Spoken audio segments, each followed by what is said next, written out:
Di gurun gelap, bisikan tak terlihat memanggil namamu. Mereka diciptakan dari api, tak terlihat, namun selalu mengintai.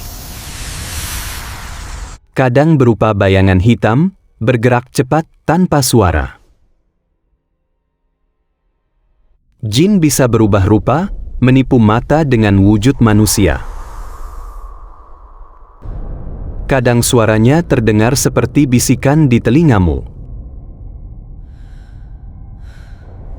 Mereka tinggal di tempat sunyi, rirunchen, dan padang pasir.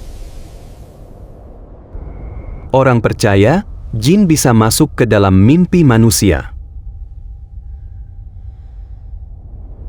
Kadang mereka muncul sebagai hewan hitam di malam hari. Di tempat sunyi, suara langkah tanpa wujud sering terdengar. Ada yang berkata, jin dapat berbicara melalui bisikan angin.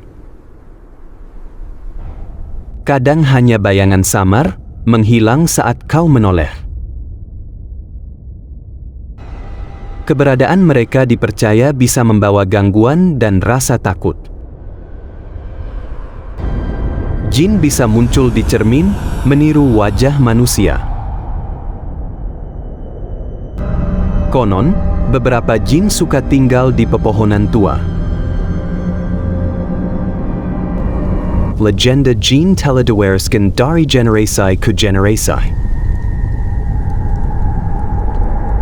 Beberapa orang mengaku pernah melihat sosok hitam besar.